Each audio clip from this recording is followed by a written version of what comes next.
우리 지난주까지 마태복음 10장을 통해서 예수님의 제자 파송 설교의 말씀을 들었습니다. 이제 오늘부터 마태복음 11장, 12장 말씀에는요, 그동안은 예수님께서 우리 마태복음 5장부터 계속 예수님이 어떤 설교를 하셨고, 또 8장, 9장을 통해서 예수님께서 어떤 기적을 베푸셨고, 그리고 10장에서는 예수님께서 또 제자들을 어떻게 내어 보내셨고, 이제 11장, 12장에서는 예수님의 이런 설교, 예수님의 이런 기적들, 사역들을 본 사람들의 반응이 주로 기록되어져 있습니다.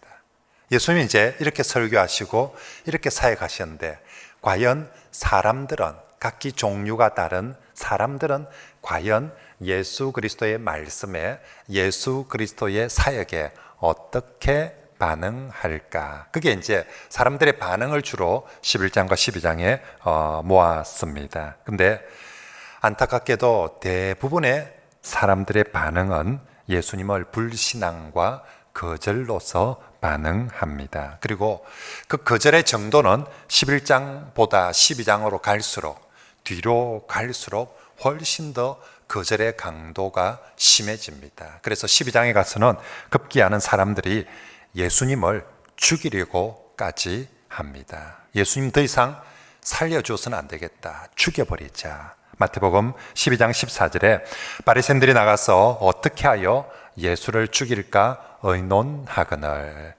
마태복음에서 처음으로 예수를 죽이자 라고 언론하는 게 마태복음 12장에 나오게 됩니다. 이처럼 안타깝게도 마태복음 11장과 12장에 이제 예수님께서 참 귀한 사역을 하심에도 불구하고 대부분의 사람들은 거절하고 거절합니다. 그런데 이 사람들의 거절 이야기와 함께 11장과 12장에 또 소개되는 이야기들은, 그럼에도 불구하고 예수님은 계속 자신을 거절하는 사람들을 향해서 또 초청하고 부르시더라는 말씀을 기록하고 있습니다. 그래서 마태복음 11장, 12장 이 두 장 한 세트로 묶여져 있는데, 한마디로 말하면 첫째는 사람들의 거절, 두 번째는 그럼에도 불구하고 예수님의 초청.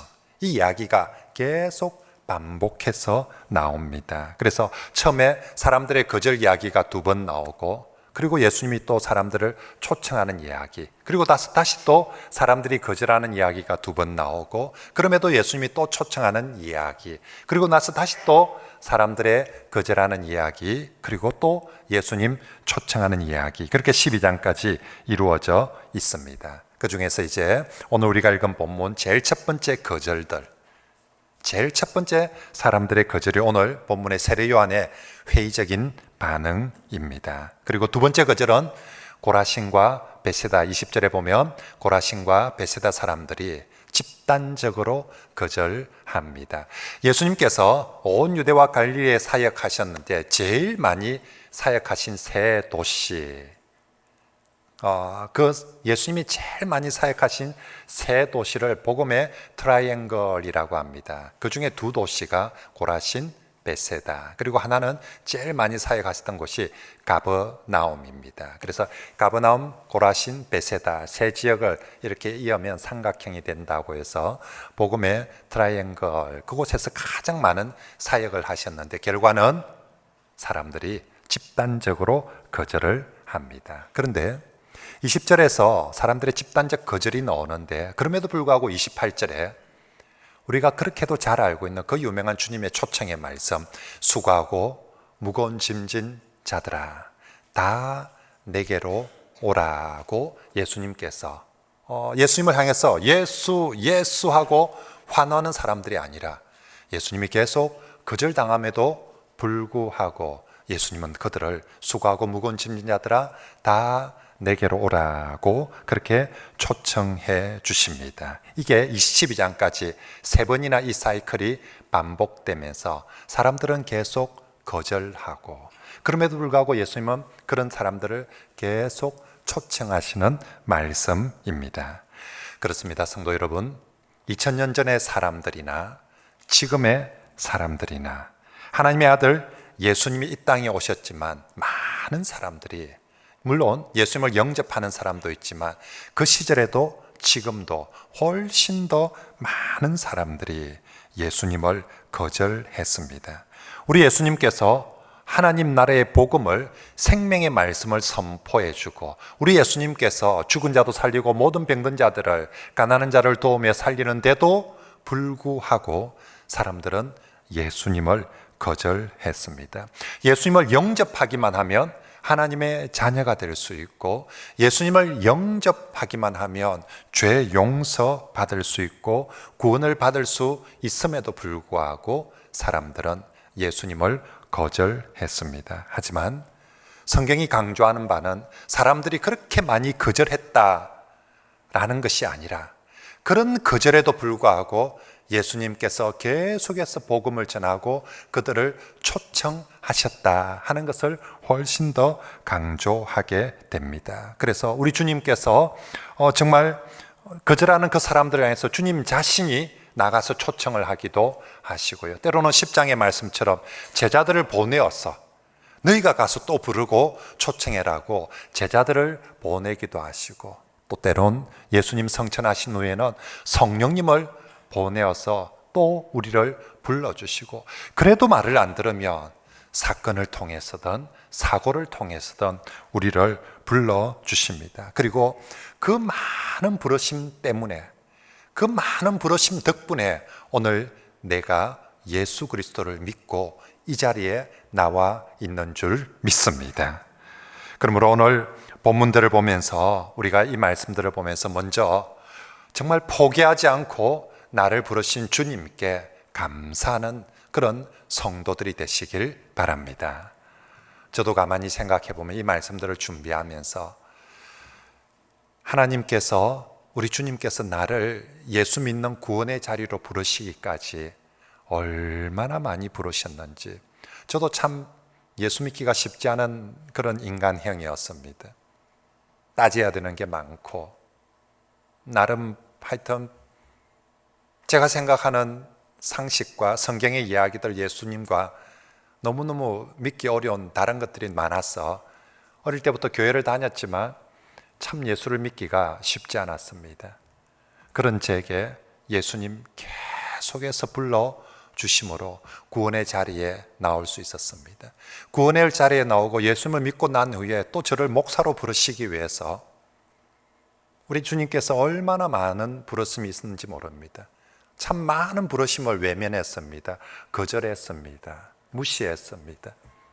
그럼에도 불구하고 우리 주님이 또 나를 부르시고 또 나를 불러주셔서 제가 목사가 되고 오늘 이 자리에 서 있는 줄 믿습니다. 정말로 우리 주님의 그 부르심이 제게만 그랬겠습니까? 여기 앉아있는 우리 모든 성도들에게도 사실은 우리가 거절한 것보다 더 많이 주님이 불러주셨기 때문에 우리가 오늘 예수 그리스도를 믿는 줄 믿습니다. 그러므로 정말로 나를 여전히 불러주셨던, 그렇게 많이 부르신 주님께 감사하고요. 혹시 이곳에 계시는 성도들 중에서, 여러분들 중에서 아직도 주님의 부르심에 예라고 대답하지 못하고 아직도 머뭇거리고 아직도 주저하고 아직도 간을 보고 있는 분들이 있다면, 오늘 주님의 부르심, 이 말씀을 듣고 정말 그 부르심에 주님 내가 여기 있습니다, 주님 정말로 내가 아멘 하고 대답합니다, 그렇게 진실로 대답할 수 있기를 바랍니다. 그리고 이미 믿음을 가진 성도들, 이미 부름을 받고 예하고 믿음을 가진 성도들도 앞으로 계속되는 주님의 부르심에 아멘으로 꼭 화답하시길 바랍니다. 우리 예수께서 우리를 구원의 자리로 부르실 뿐만 아니라 그 이후에도 계속해서 소명의 자리로 또 불러주시고 사역의 자리로 불러주십니다. 어느 곳에서든지 주님이 나를 필요로 하셔서 나를 부르실 때에, 여러분 그것이 어떤 부르심이든 주님이 부르신다면 내 처지나 내 상황들, 때로는 내 머리조차도 내어놓고 예라고 대답할 수 있는 그런 성도들이 되시길 바랍니다. 신앙생활이 뭐냐? 그건 나를 향한 주님의 부르심에 예라고 대답하는 것에서부터 시작합니다. 그죠? 주님의 부르심이 없으면 나의 신앙생활은 있을 수가 없습니다.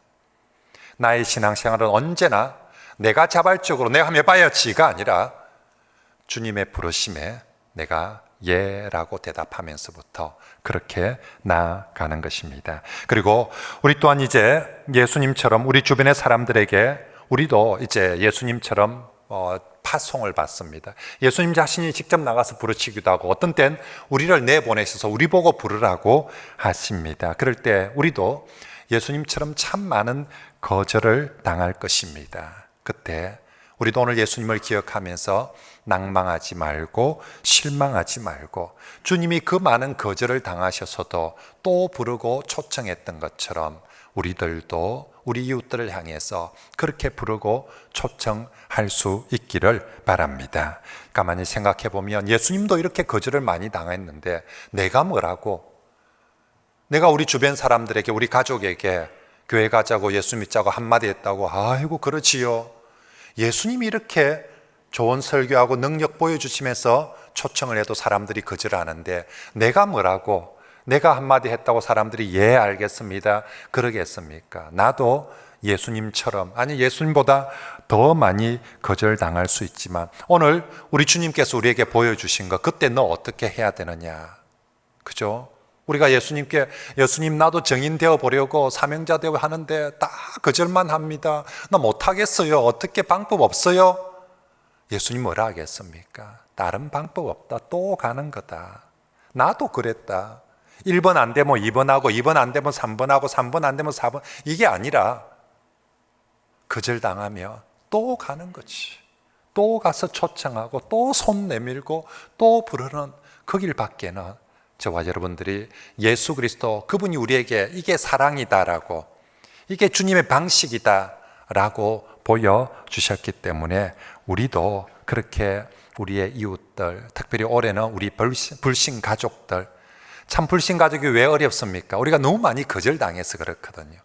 우리가 초청을 안 해서가 아니라 우리가 우리 불신 가족들에게 너무 많이 거절당해서 그래서 불신 가족이 더 어렵습니다. 그렇지만 오늘 말씀을 꼭 기억하고 그래도 다시 한번 또 초청하고 또 손을 내밉시다. 정말 꼴통이다 싶고 정말로 변하지 않을 것 같은 사람이라도 다시 한번 오늘 주님 자기에게 마음에 드는 사람, 자기를 좋아하는 사람들만 부르는 것이 아니라 정말 예수를 죽이자라고 의논하는 사람들에게까지 정말 그 꼴통들에게까지 예수님은 다시 또 부르고 초청하셨던 것처럼 우리도 그렇게 합시다. 복음에는 능력이 나타나서 이 세상에 어떤 안 될 것 같은 불가능한 사람도 예수 복음 앞에 서면 예수 복음을 통하여서 구원을 받고 새롭게 되고 온전하게 되어질 줄 믿습니다. 우리가 할 일은 포기하지 않고 다시 또 부르고 초청하는 것입니다. 오늘 본문에 이제 예수님의 이런 사역에 이제 사람들의 여러 반응 중에 제1번 첫 번째 회의적이고 부정적인 반응, 놀랍게도 세례 요한의 반응을 소개합니다. 그러면서 성경은 세례 요한조차도 회의적인 반응을 보였다라고 기록하는 것이죠. 3절을 같이 읽어볼까요? 시작. 예수께서 여짜오되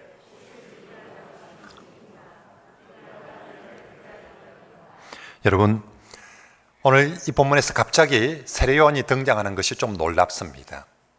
세례 요한은 처음 예수님 등장할 때 예수님께 세례 베풀고 나서 퇴근했거든요. 집에 갔거든요. 그리고는 한 번도 나오지를 않았어요. 이때까지 전부 다 예수님 아니면 제자들만 나왔는데 이때까지 생전 세례 요한은 얼굴 안 보이다 갑자기 11장에 툭 튀어 나왔습니다. 세례 요한이 갑자기 뚝 나온 것도 이상한데 또 놀라운데 세례 요한이 와서 뭐 하면 좋겠습니까? 옆에 있는 사람들 보고 야야야 어이 벗어 이분이 진짜 메시아 아닙니까? 잘 믿어 있어 다 좀. 예수 믿으면 복 받습니다. 예수 믿으면 구원 받습니다. 내가 보장합니다. 세례 요한이 나와가지고 사람들에게 이렇게 얘기해주면 갑자기 나와가지고 그래도 뭐 바른 소리하고 가네 싶을 텐데 세례 요한이 그러지를 않습니다. 갑자기 등장했는데 세례 요한의 첫 질문이 뭐냐면 아주 회의적인 질문을 합니다. 정말로 당신이 오실 그 사람 맞습니까? 우리가 딴 사람 기다려야 되는 거 아닙니까? 진짜 당신 맞습니까? 오늘 우리 식으로 표현하며 예수님, 당신 정말 메시아 맞습니까? 그것도 요한이 살짝이 와서 예수님께 기회되고 목사님, 이건 아니지 않습니까? 사람들 반응이 너무 안 좋습니다.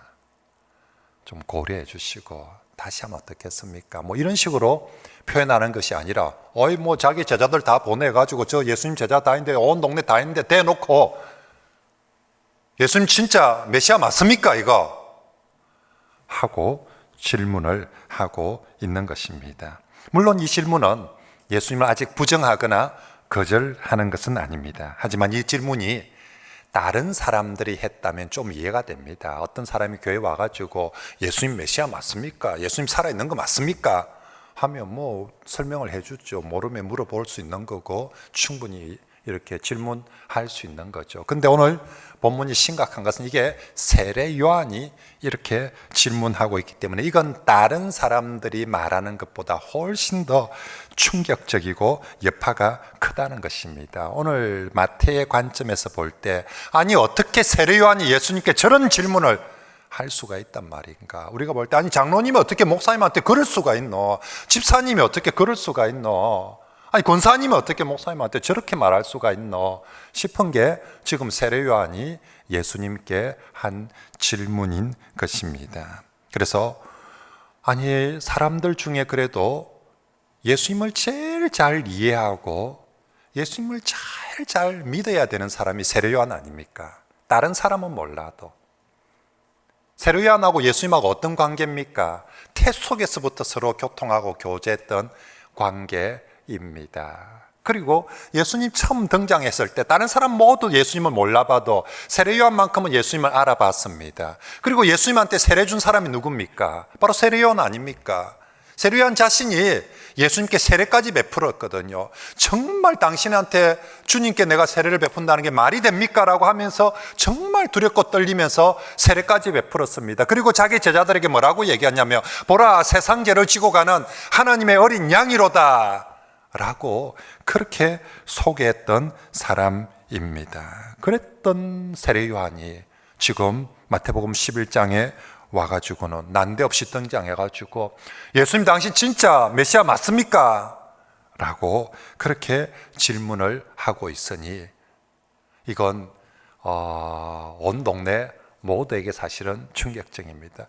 요한이 이렇게까지 회의적으로 반응을 보이고 있다는 것은 요한이 아주 지금 예수님의 하신 사역들을 보면서 고민이 아주 많아졌다는 거예요. 고민을 하다 지금 도저히 안 되겠다로 가서 한번 물어봐야 되겠다, 그럼 따져봐야 되겠다라고 그렇게 지금 하고 있는 것 같습니다. 분명히 처음에는 누구보다도 예수님을 메시아로 믿고 소개했는데 왜 이런지, 왜 이렇게 지금 의심하게 되고 또 회의에 빠졌는지 사람들은 얘기하죠. 회의를 많이 하면 회의에 빠진다 하더라고요.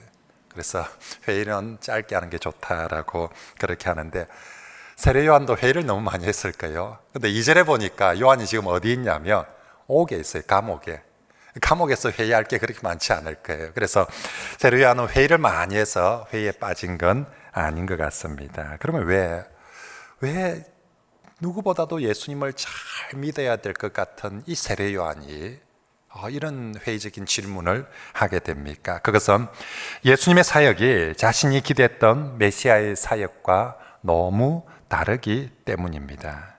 요한은 감옥에 있지만 사실 감옥에 들어간 지도 그렇게 오래되지 않았으니까 그전에 다 예수님이 하신 일들을 다 들었습니다. 요한이 있지요. 예수님의 이야기 신문의 일면으로 늘 보거든요. 다른 YTN이나 다른 뉴스들은 예수님의 기사를 일면이 아니라 저 맨 끝면에 실을 수 있어요. 근데 요한 자신만큼은 언제나 예수님 이야기를 제 일면 기사로 보았을 거거든요. 왜냐하면 자기가 세례 준 사람이거든요. 왜냐하면 자기가 사람들한테 저분이 하나님의 아들이다라고 하나님의 어린 양이라고 소개했거든요. 그러므로 그분이 뭘 하는지 어디서 뭘 하는지 모든 채널을 통해서 제일 열심히 잘 듣고 보고 있는 사람이 바로 이 세례 요한입니다. 예수님 지금까지 한 일을 다 들었어요. 다 들었어요. 그런데 다 듣고 났는데 보니까 자신이 생각한 메시아와는 다른 거예요. 왜냐하면 세례 요한이 생각하는 메시아가 오면 죄인을 확실하게 심판하고 의인들을 다 구원하는 그런 메시아가 올 줄 알았는데, 이건 요한뿐만 아니라 당시 유대인들 다 똑같이 생각했어요. 메시아 오기만 하면, 우리의 메시아가 오기만 하면 너가 나쁜 놈들 다 죽었어. 그리고 우리 착한 사람들 다 구원받을 거야. 이게 요한뿐만 아니라 그 시대의 모든 유대인들이 가지고 있는 메시아의 생각이었습니다. 그런데 예수님이 그걸 안 하고 있는 거예요. 그러니까 예수님 안에서 진짜 메시아 맞습니까?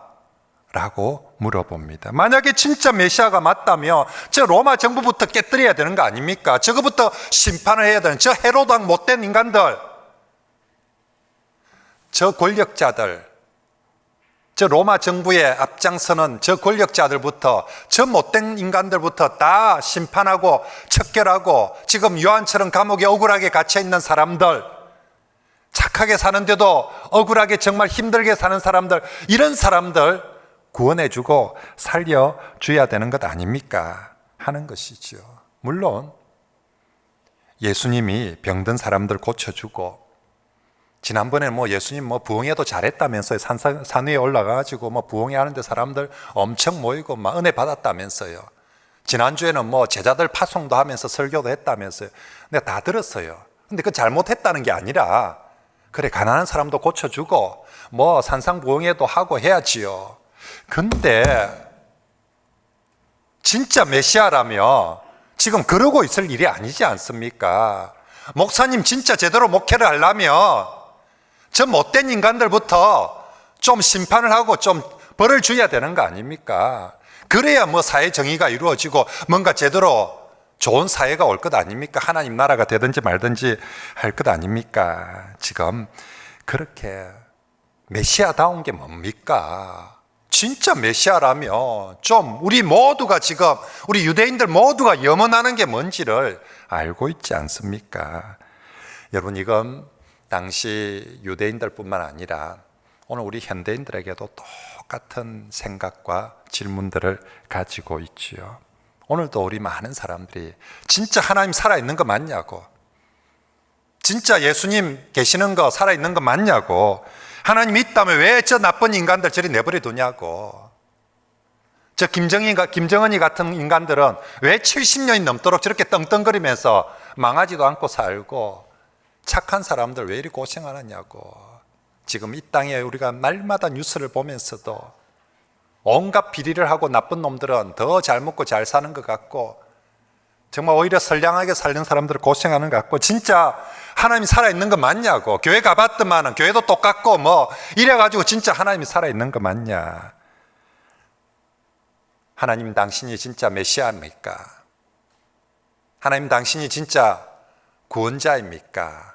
라고 오늘 우리 시대의 사람들도 사실은 똑같은 질문들을 하게 됩니다. 자, 이제 예수님 입장에서 사실 딴 사람도 아니고 요한이 지금 피켓 들고 나와가지고 당신 메시아 맞습니까? 라고 이렇게 외칠 때 예수님 참 적잖이 충격이었습니다.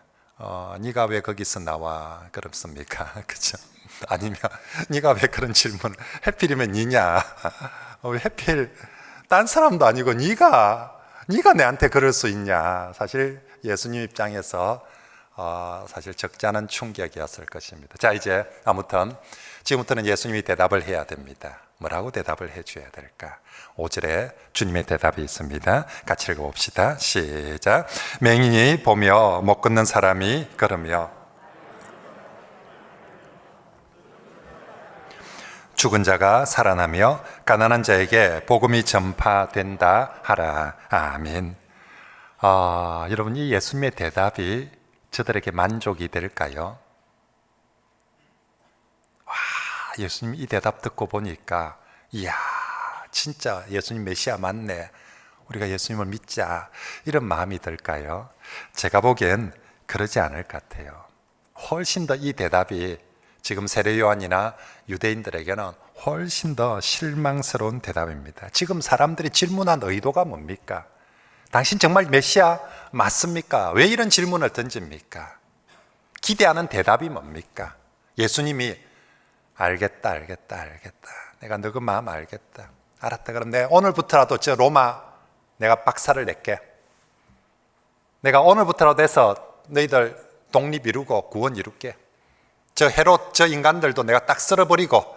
자, 또 말해봐라. 또 누구 썰고 누구 죽이고 누구 심판할 거 명단 한번 또 하면서 너가 생각하기에 제일 빨리 심판하고 처단해야 될 인간들 명단 한번 더 내가 딱 내일 아침부터 싹 쓸게.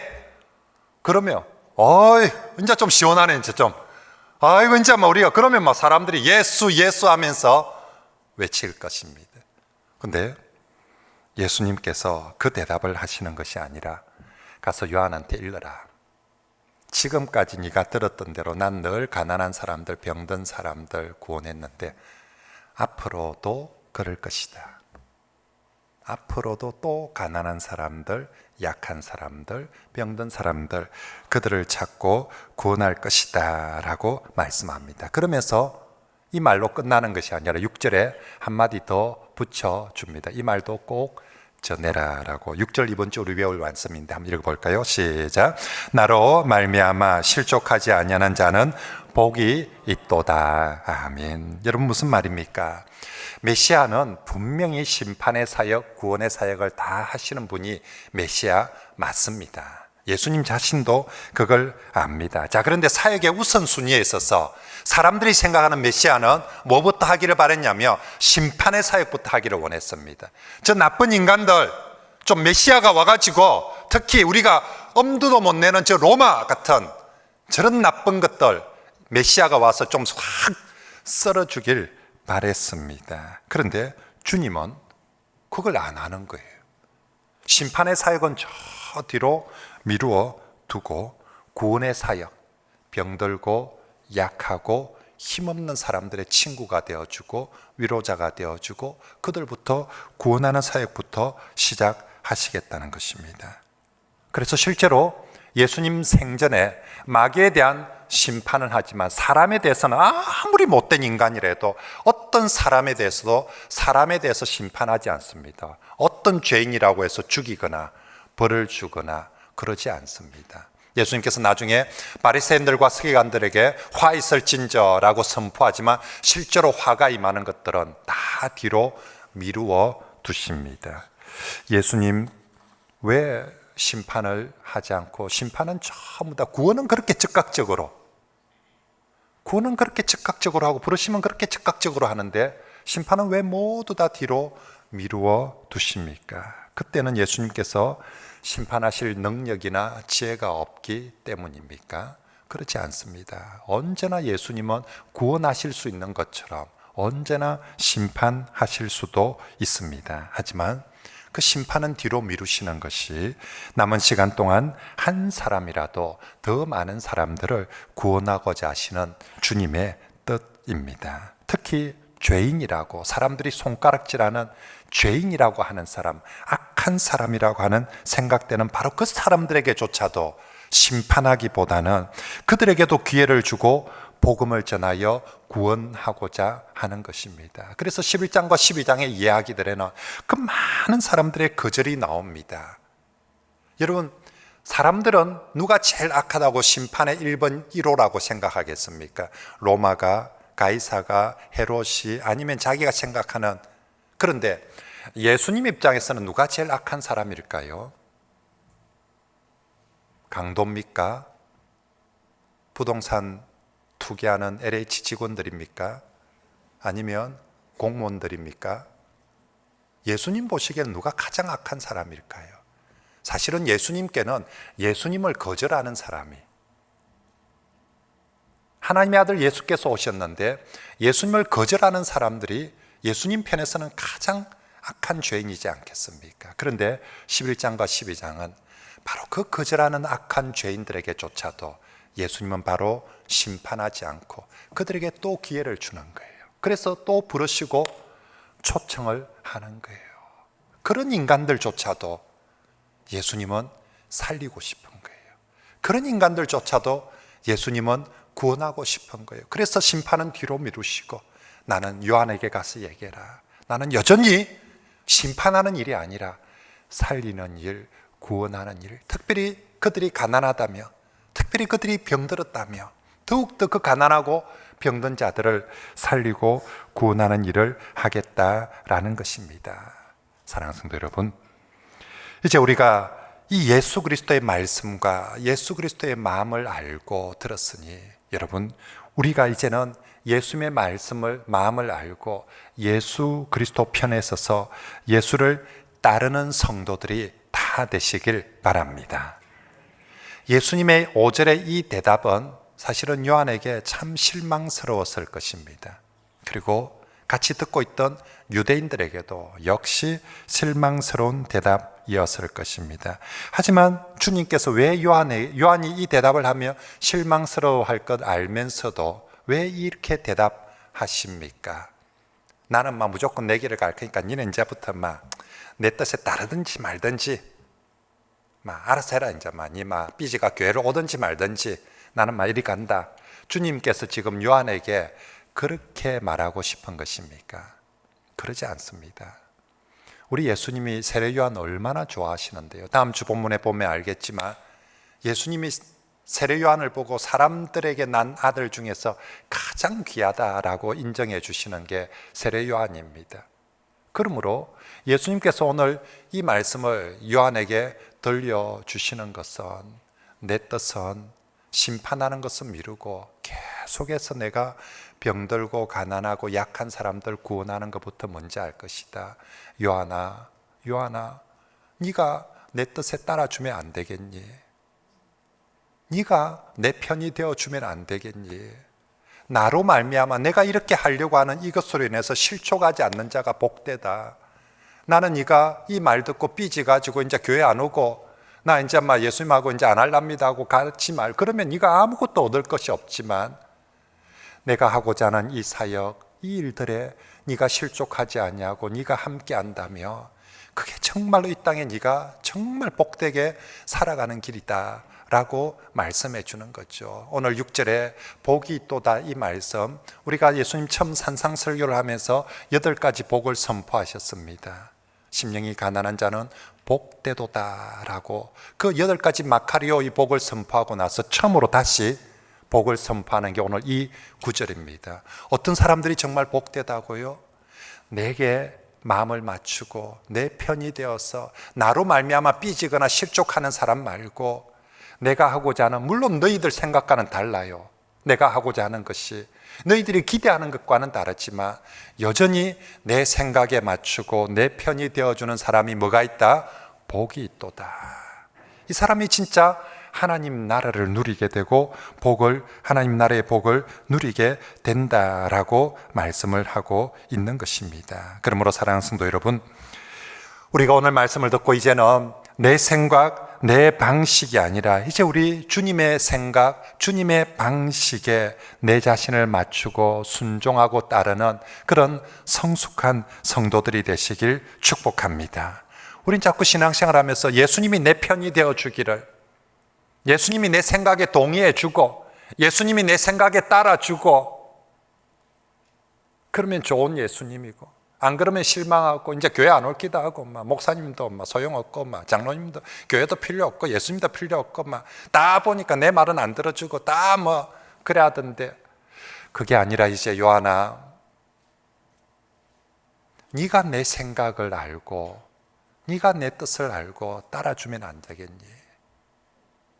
내보고 네 편이 되어달라고 때를 쓰지 말고 네가 내 편이 되어주면 안 되겠니?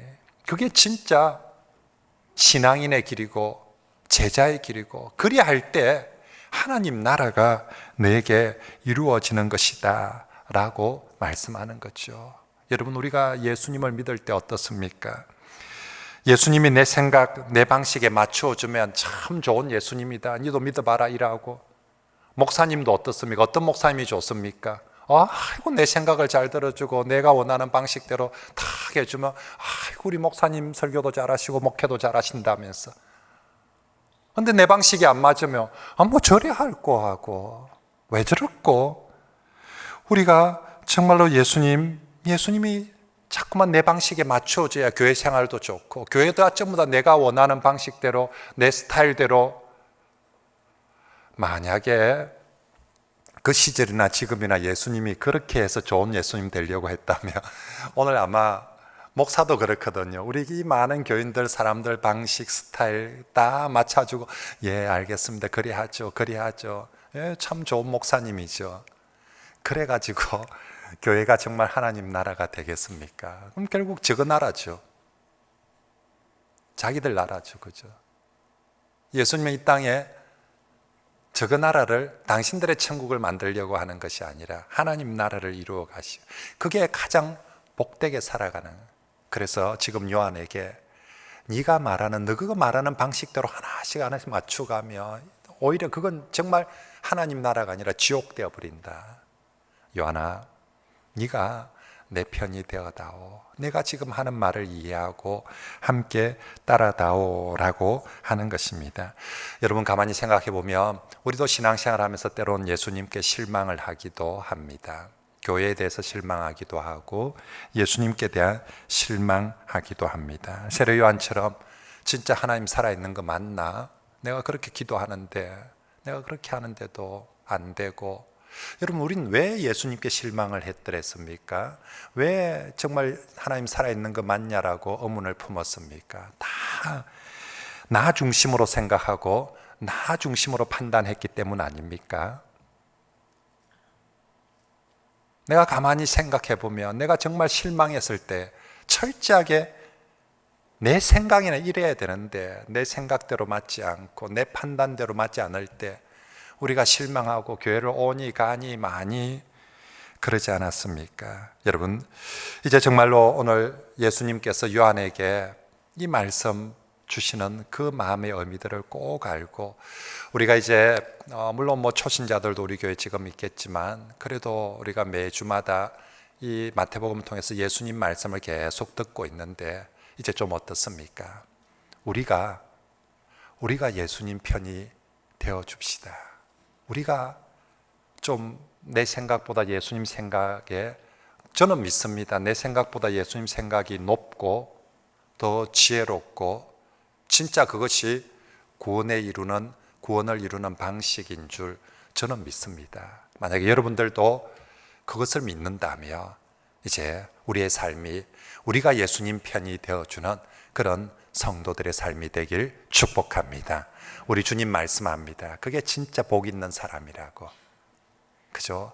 좋은 대학을 가는 사람, 좋은 직장을 가는 사람이 복 있는 사람이 아니라 평생 예수님 편으로 사는 사람, 그 사람이 복 있는 사람이다고 말씀합니다. 그리고 내 주변에 똑같이 나처럼 실망하고 때로는 거절하고 때로는 또 막 엄연포를 달고 따지고 그런 성도들, 그런 이웃들이 있을 때 우리 주님 나에게 여전히 설득하고 초청하고 부르시는 것처럼 나도 우리 주변의 사람들을 그렇게 다시 또 설득하고 다시 또 초청하고 다시 또 주님께로 불러가길 바랍니다. 정말로 나도 사실은 꼴통이었는데 우리 주님 그렇게 불러주셔서 변하여 여기까지 온 것처럼 내 곁에 있는 어떤 사람, 특히 우리 가족 중에서 사실 온갖 참 죄악의 중독, 술의 중독, 노름의 중독, 온갖 중독에 빠져서 헤어나지 못하고 있는 그런 사람들이라